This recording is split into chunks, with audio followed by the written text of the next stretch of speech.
And during the few moments that we have left, we're going to have just an off-the-cuff chat between you and me. Us. We're going to talk right down to earth in a language that everybody here can easily understand. We all agree tonight, all of the speakers have agreed that America has a very serious problem. Not only does America have a very serious problem, but our people have a very serious problem. America's problem is us. We're her problem. The only reason she has a problem is she doesn't want us here. And every time you look at yourself, be you black, brown, red, or yellow, or so-called Negro, you represent a person who poses such a serious problem for America because you're not wrong. Once you face this as a fact, then you can start plotting a course that will make you appear intelligent instead of unintelligent. What you and I need to do is learn to forget our differences. When we come together, we don't come together as Baptists or Methodists. You don't catch hell because you're a Baptist, and you don't catch hell because you're a Methodist. You don't catch hell because you're a Methodist or a Baptist. You don't catch hell because you're a Democrat or a Republican. You don't catch hell because you're a Mason or an Elk. And you sure don't catch hell because you're an American, because if you were an American, you wouldn't catch no hell. You catch hell because you're a black man. You catch hell, all of us catch hell for the same reason. So we are all black people, so-called Negroes, second-class citizens, ex-slaves. You are nothing but an ex-slave. You don't like to be told that. But what else are you? You are ex-slave. You didn't come here on the Mayflower. You came here in a slave ship, in chains, like a horse or a cow or a chicken. And you were brought here by the people who came here on the Mayflower. You were brought here by the so-called pilgrims or founding fathers. They were the ones who brought you here. We have a common enemy. We have this in common. We have a common oppressor, a common exploiter, and a common discriminator. So once we all realize that we have this common enemy, then we unite on the basis of what we have in common. And what we have foremost in common is that enemy, the white man. He's an enemy to all of us. I know some of you all think that some of them are enemies. Time will tell. In Bandung, back in I think 1954, was the first unity meeting in centuries of black people. And once you study what happened at the Bandung Conference and the results of the Bandung Conference, it actually serves as a model for the same procedure you and I can use to get our problems solved. At Bandung, all the nations came together. There were dark nations from Africa and Asia. Some of them were Buddhists. Some of them were Muslims. Some of them were Christians. Some of them were Confucianists. Some were atheists. Despite their religious differences, they came together. Some were communists. Some were socialists. Some were capitalists. Despite their economic and political differences, they came together. All of them were black, brown, red, or yellow. The number one thing that was not allowed to attend the Bandung Conference was the white man. He couldn't come. Once they excluded the white man, they found that they could get together. Once they kept him out, everybody else fell right in and fell in line. This is the thing that you and I have to understand. And these people who came together didn't have nuclear weapons. They didn't have jet planes. They didn't have all of the heavy armaments that the white man has. But they had unity. They were able to submerge their little petty differences and agree on one thing. That though one African came from Kenya and was being colonized by the Englishmen, and another African came from the Congo and was being colonized by the Belgians, and another African came from Guinea and was being colonized by the French, and another came from Angola and was being colonized by the Portuguese. When they came to the Bandung Conference, they looked at the Portuguese and at the Frenchmen and at the Englishmen and at the other Dutchmen, and learn or realize that the one thing that all of them had in common, they were all from Europe. They were all Europeans, blonde, blue-eyed, and white skin. They began to recognize who their enemy was. The same man that was colonizing our people in Kenya was colonizing our people in the Congo. The same one in the Congo was colonizing our people in South Africa and in southern Rhodesia and in Burma and in India and in Afghanistan and in Pakistan. They realized all over the world where a dark man was being oppressed, he was being oppressed by the white man. Where the dark man was being exploited, he was being exploited by the white man. So they got together under this basis that they had a common enemy. And when you and I here in Detroit and in Michigan and in America who have been awakened today, look around us, we too realize here in America we all have a common enemy. Whether he's in Georgia or Michigan, whether he's in California or New York, he's the same man. Blue eyes and blonde hair and pale skin. Same man.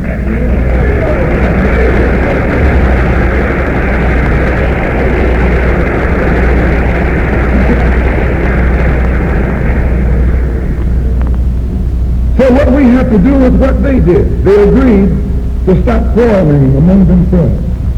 Any little spat that they had, they'd settle it among themselves. Go into a huddle. Don't let the enemy know that you got a disagreement. Instead of us airing our differences in public, we have to realize we're all the same family. And when you have a family squabble, you don't get out on the sidewalk.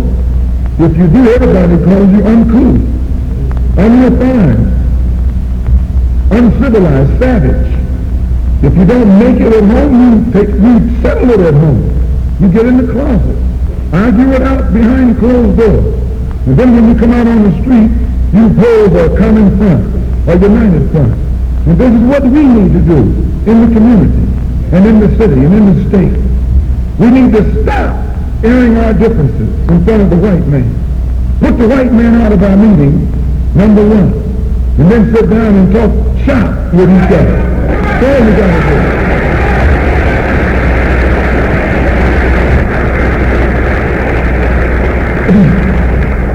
I would like to make a few comments concerning the difference between the Black Revolution and the Negro Revolution. There's a difference. Are they both the same? And if they're not, what is the difference? What is the difference between a Black Revolution and a Negro Revolution? First, what is a revolution? Sometimes I'm inclined to believe that many of our people are using this word revolution loosely, without taking careful consideration what this word actually means and what its historic characteristics are. When you study the historic nature of revolution, the motive of a revolution, the objective of a revolution, and the result of a revolution, and the methods used in a revolution, you may change words. You may devise another program. You may change your goal and you may change your mind. Look at the American Revolution in 1776. That revolution was for what? For land.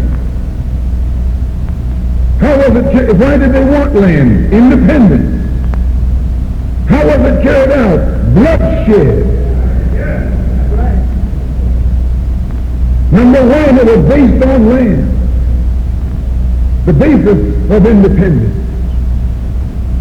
And the only way they could get it was bloodshed. The French Revolution What was it based on? The landless against the landlord. What was it for? Land. How did they get it? Bloodshed. Was no love lost. Was no compromise. Was no negotiation. I'm telling you, you don't know what a revolution is. Because when you find out what it is, you'll get back in the alley. You'll get out of the way.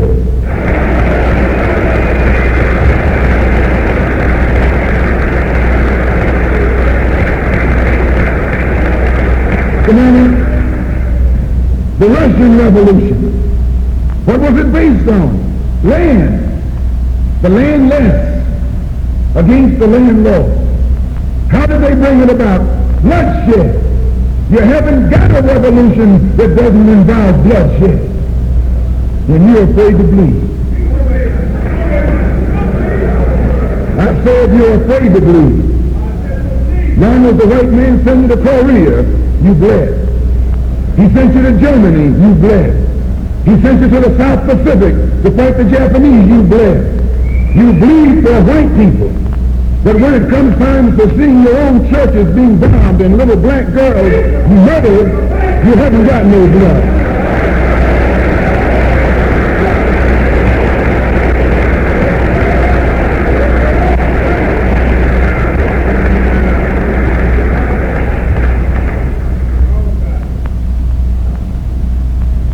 You bleed when the white man says bleed. You bite when the white man says bite. And you bark when the white man says bark. I hate to say this about us, but it's true. How you going to be nonviolent in Mississippi as violent as you were in Korea? How can you justify being nonviolent in Mississippi and Alabama when your churches are being bombed and your little girls are being murdered? And at the same time, you're going to get violent with Hitler and Tojo and somebody else that you don't even know.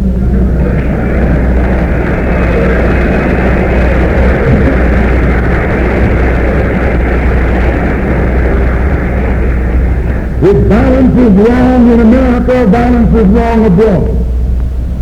If it's wrong to be violent, defending black women and black children and black babies and black men, then it's wrong for America to draft us and make us violent abroad in defense of her.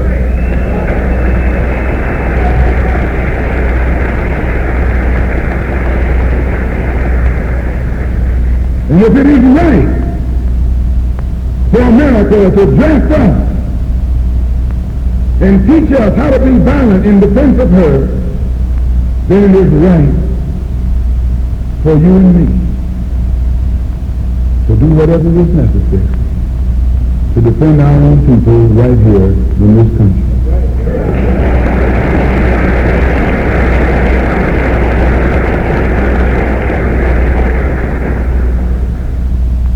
The Chinese Revolution, they wanted land. They threw the British out, along with the Uncle Tom Chinese. What they did, they set a good example. When I was in prison, I read an article, and don't be shocked when I say I was in prison. You're still in prison.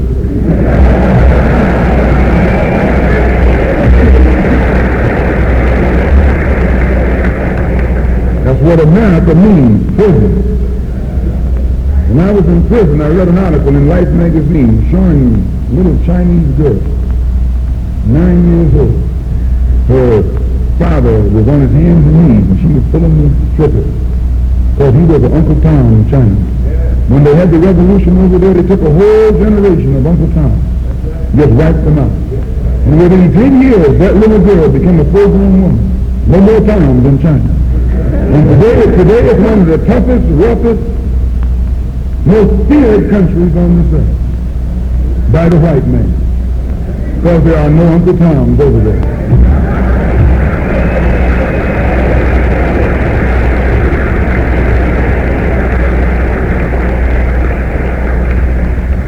Of all our studies, history is best qualified to reward all research. And when you see that you got problems All you have to do is examine the historic methods used all over the world by others who had problems similar to yours. And once you see how they got theirs straight, then you know how you can get yours straight.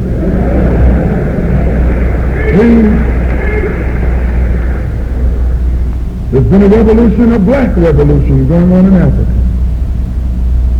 In Kenya, the Mau Mau were revolutionaries. They were the ones who made the word "aho." They were the ones who brought it to the fore. The Mau Mau, they were revolutionaries. They believed in scorched earth. They knocked everything aside that got in their path. And their revolution also was based on land, or desire for land. In Algeria, the northern part of Africa, a revolution took place. The Algerians were revolutionaries. They wanted land. France offered to let them be integrated into France. They told France, to hell with France. They wanted some land, not some France.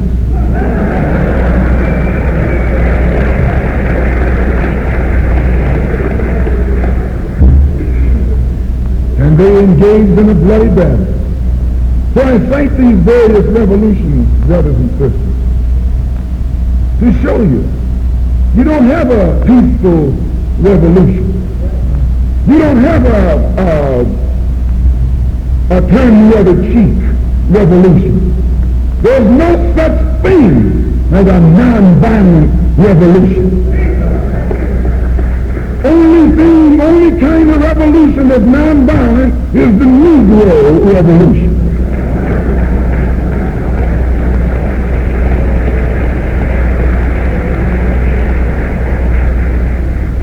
The only revolution based on loving your enemy is the Negro revolution. The only revolution in which the goal is a desegregated lunch counter, a desegregated theater, a desegregated park, and a desegregated public toilet. You can sit down next to white folks on the toilet.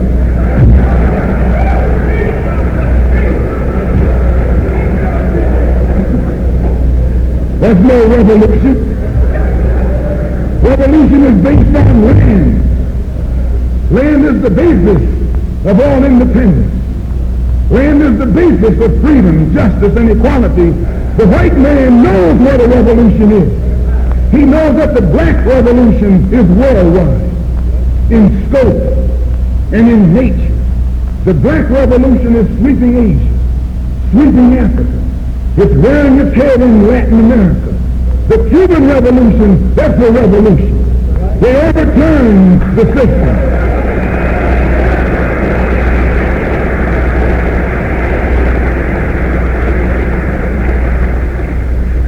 Revolution is in Asia. Revolution is in Africa. And the white man is screaming because he sees revolution in Latin America. How do you think he'll react to you when you learn what a real revolution is? You don't know what a revolution is. If you did, you wouldn't use that word. A revolution is bloody. Revolution is hostile. Revolution knows no compromise. Revolution overturns and destroys everything that gets in its way. And you sitting around here like a knot on the wall saying, I'm going to love these folks no matter how much they hate me. No, you need a revolution.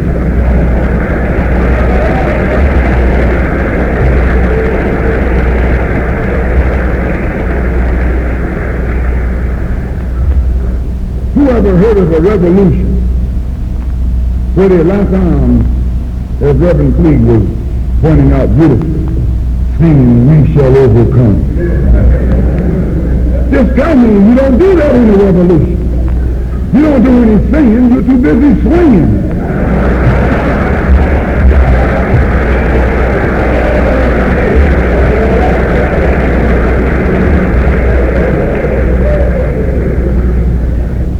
It's based on land. A revolutionary wants land so he can set up his own nation, an independent nation. These Negroes aren't asking for no nation. They're trying to crawl back on the plantation.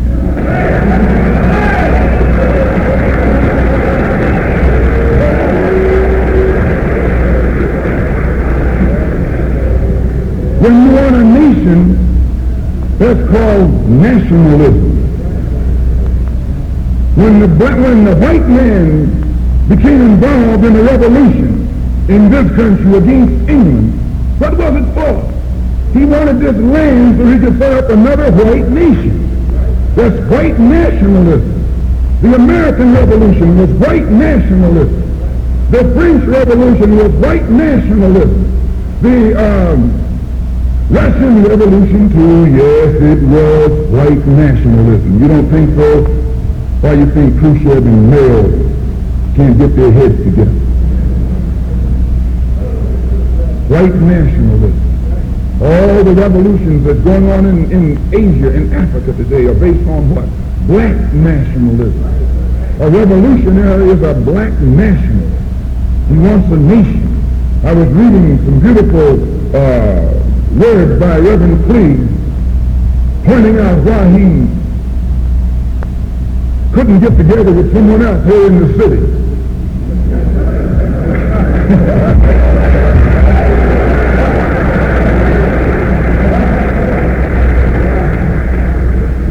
Because all of them were afraid of being identified with black nationalism.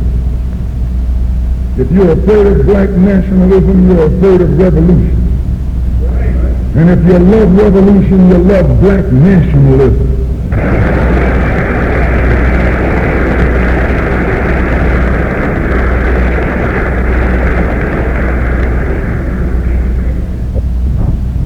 To understand this, you have to go back to what young brother here referred to as the house Negro and the field Negro.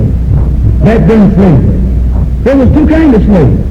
There was the house Negro and the field Negro. The house Negro, they lived in the house with master. They dressed pretty good. They ate good because they ate his food. Because he left. They lived in the attic or the basement, but still they lived near their master. And they loved their master more than the master loved himself. They would give their life to save their master's house quicker than the master would. The house Negro, if the master said, we got a good house here, the house Negro say, yeah, we got a good house here. Whenever the master said we, he said we. That's how you can tell a house Negro. If the master's house caught on fire, the house Negro would fight harder to put the blaze out than the master would. If the master got sick, the house Negro would say, what's the matter, boss? You sick? You sick?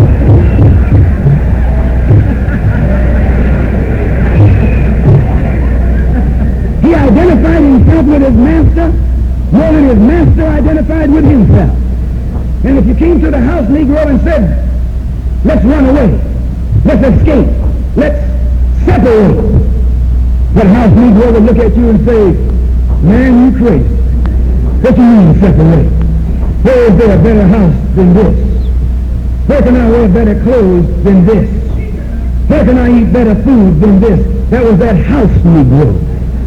In those days he was called a house nigger. And that's what we call him today because we still got some house niggers running around here.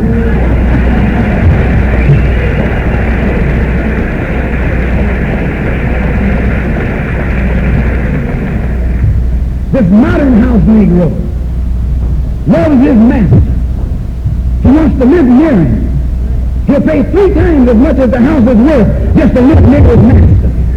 And then brag about, I'm the only Negro out here.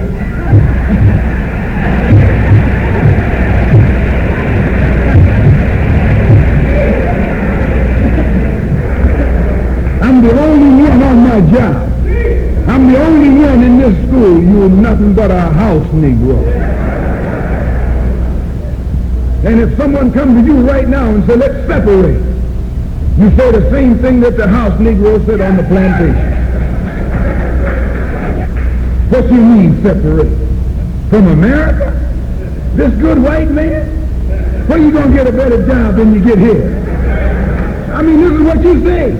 I ain't left nothing in Africa. That's what you said while you left your mind in Africa.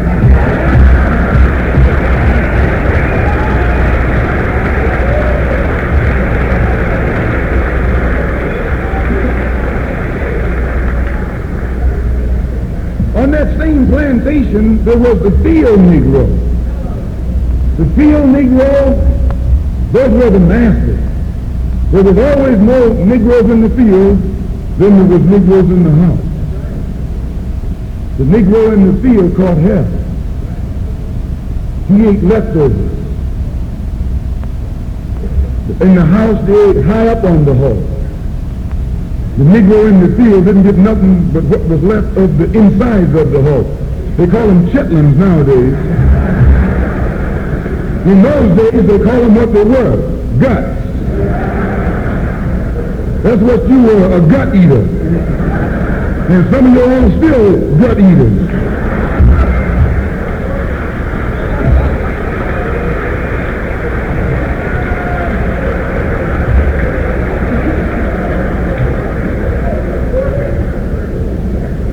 The field Negro was beaten from morning till night. He lived in a shack, in a hut. He wore cast-off clothes. And he hated his master. I say he hated his master. He was intelligent. That house Negro loved his master. But that field Negro, remember, they were in the majority. And they hated the master. When the house caught on fire, he didn't try and put it out. That field Negro prayed for a wind, for a breeze. When the master got sick, the field Negro prayed that he died. If someone come to the field Negro and said, let's separate, let's run, he didn't say, where are we going? He said, any place is better than here.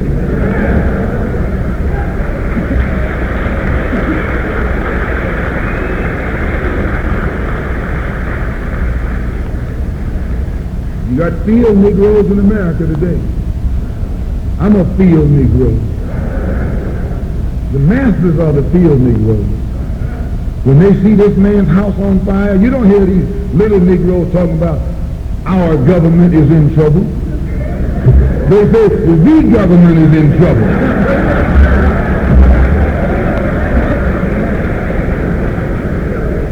Imagine a Negro, our government.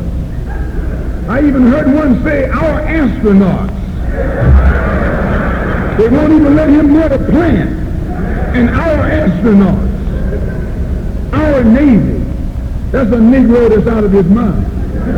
That's a Negro that's out of his mind. Just as the slave master in that day used Tom, the house Negro, to keep the field Negroes in check.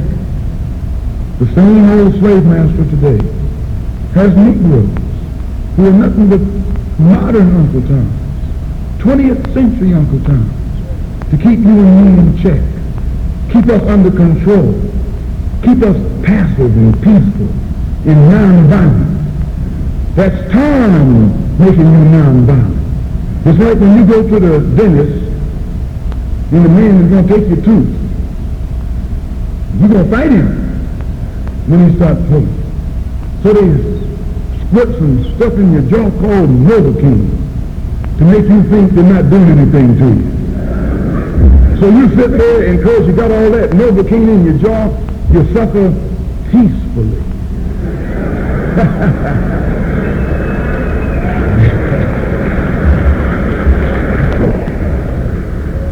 Blood running all down your jaw. And you don't know what's happening.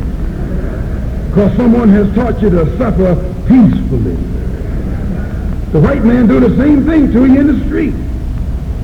When you want to put knots on your head and take advantage of you and don't have to be afraid of you fighting back, to keep you from fighting back, he get these old religious Uncle Toms to teach you and me that just like Novocaine, suffer peacefully. Don't stop suffering, just suffer peacefully.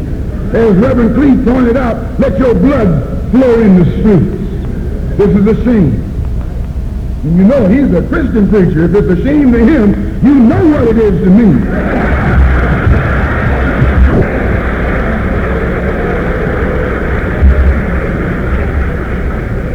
Because nothing in our book, the Quran, as you call it, Quran, teaches us to suffer peacefully. Our religion teaches us to be intelligent, be peaceful, be courteous, obey the law, respect everyone. But if someone puts his hand on you, send them to the cemetery.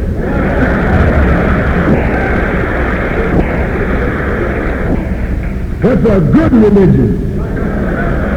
In fact, that's that old-time religion.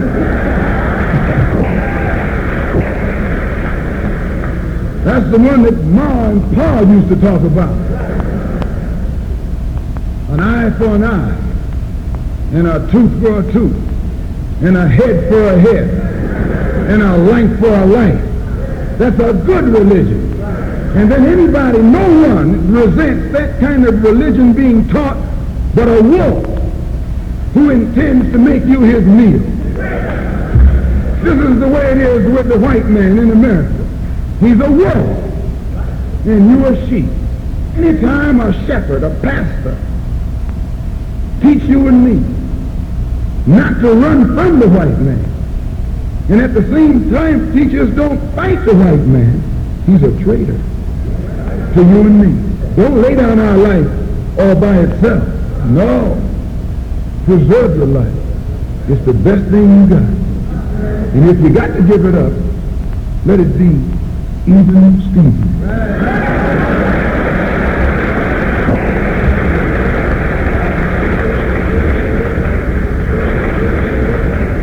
The slave master took Tom and dressed him well and fed him well and even gave him a little education.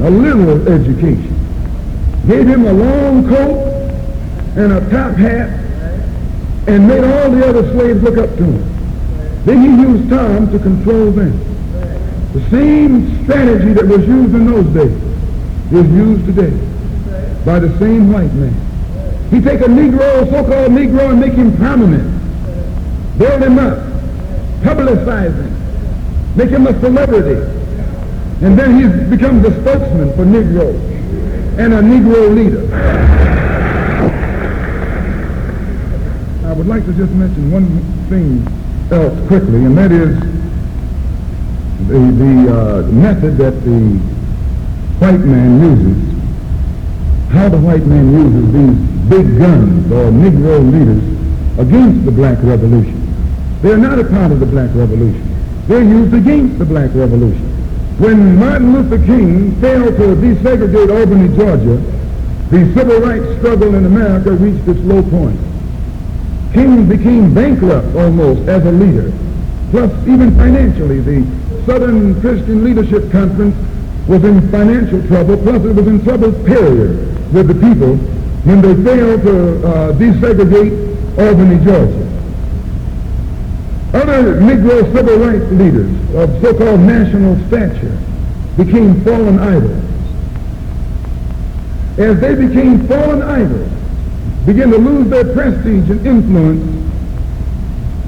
local Negro leaders began to stir up the masses. In Cambridge, Maryland, Gloria Richardson. In Danville, Virginia, and other parts of the country, local leaders begin to stir up our people at the grassroots level. This was never done by these Negroes whom you recognize of national stature.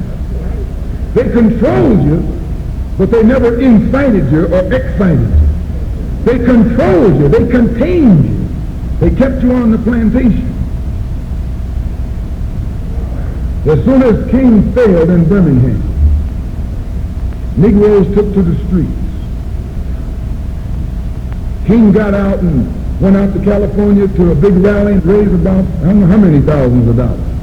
Come to Detroit and had a march and raised some more thousands of dollars. And recall, right after that, Wilkins attacked King, accused King and the Corps of starting trouble everywhere and then making the NAACP get him out of jail and spend a lot of money, and then he accused King and Corps of raising all the money and not paying it back. This happened. I got it in documented evidence in the newspaper. Roy started attacking King, and King started attacking Roy, and Thomas started attacking both of them. And as these Negroes of national stature begin to attack each other, they begin to lose their control of the Negro mass. and Negroes was out there in the streets. They was talking about we're going to march on Washington. By the way, right at that time, Birmingham had exploded, and the Negroes in Birmingham, remember, they also exploded. They began to stab the crackers in the back and bust them upside the head. Yes, they did. That's when Kennedy sent in the troops down in Birmingham. So, and right after that, Kennedy got on the television and said, this is a moral issue. So that's when he said he's going to put out a civil rights bill. And when he mentioned civil rights bill and the Southern crackers started talking about they were going to boycott it or filibuster, then the Negroes started talking about what? We're going to march on Washington, march on the Senate, march on the White House, march on the Congress, and tie it up, bring it to a halt. Don't let the government proceed. They even said they were going to go out to the airport and lay down on the runway and don't let no airplanes land. I'm telling you what they said. That was revolution. That was revolution. That was the great revolution. It was the grassroots out there in the street. Scared the white man to death. Scared the white power structure in Washington, D.C. to death. I was there. When they found out that this black steamroller was going to come down on the Capitol, they called in Wilkins. They called in Randolph. They called in these national Negro leaders that you respect and told them, call it off. Kennedy said, look, y'all letting this thing go too far. And old Tom said, boss, I can't stop it because I didn't start it. I'm telling you what they said. They said, I'm not even in it, much less at the head of it. They said, these Negroes are doing things on their own. They're running ahead of us. And that old shrewd fox, he said, well, if you all aren't in it, I'll put you in it. I'll put you at the head of it. I'll endorse it. I'll welcome it. I'll help it. I'll join it.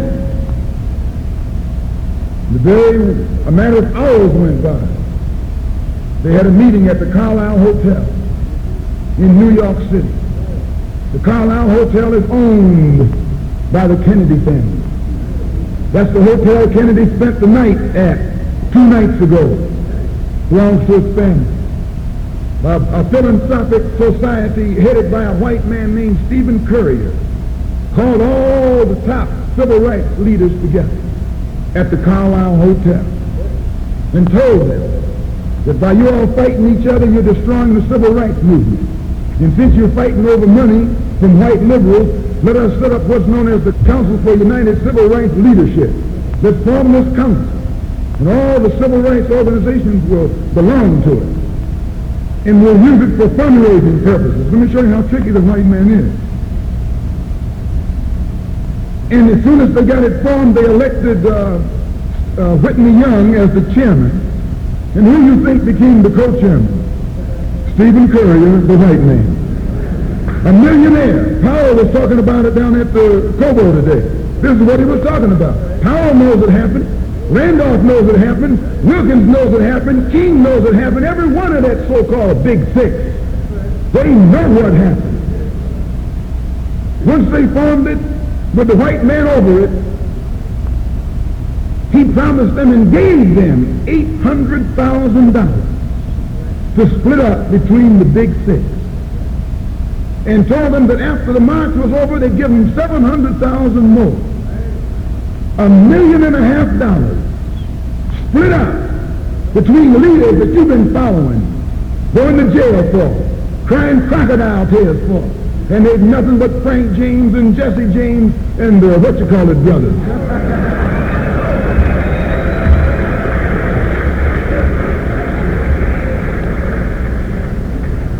Soon as they got the setup organized, the white man made available to them top public relations experts. Opened the news media across the country at their disposal. And then they begin to project these Big Six as the leaders of the march. Originally, they weren't even in the march. You was talking this march talk on Hastings Street. Is Hastings Street still here? On Hastings Street. You was talking the march talk on Lenox Avenue. And down on, Fillmore Street, and Central Avenue, and 42nd Street, and 63rd Street. That's where the march talk was being taught. But the white man put the Big Six ahead of it, made them the march. They became the march. They took it over. And the first move they made after they took it over, they invited Walter Luther, a white man. They invited a priest, a rabbi, and an old white preacher.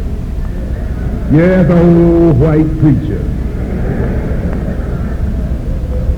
The same white element that put Kennedy in power, labor, the Catholics, the Jews, and liberal Protestants. Same clique that put Kennedy in power joined the March on Washington. It's just like when you got some coffee that's too black, which means it's too strong. What you do, you integrate it with cream.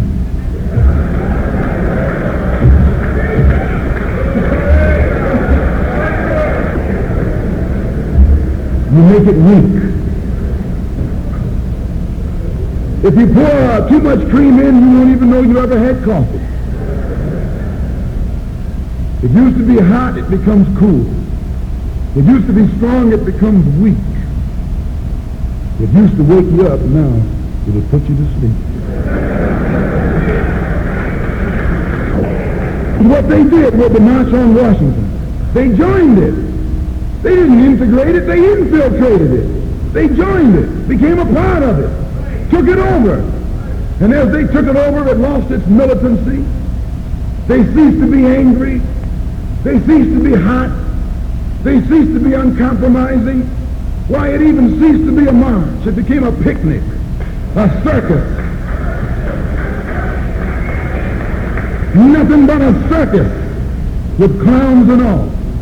You had one right here in Detroit. I saw it on television with clowns leading it, white clowns and black clowns.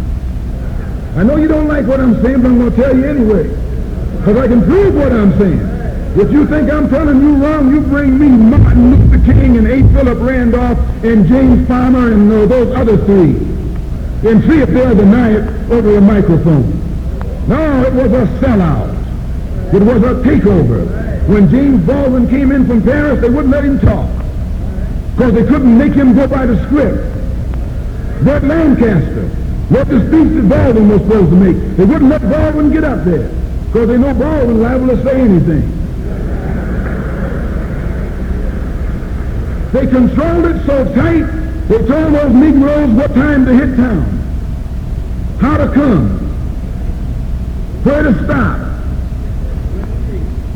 what sign to carry, what song to sing, what speech they could make and what speech they couldn't make, and then told them to get out of town by sundown.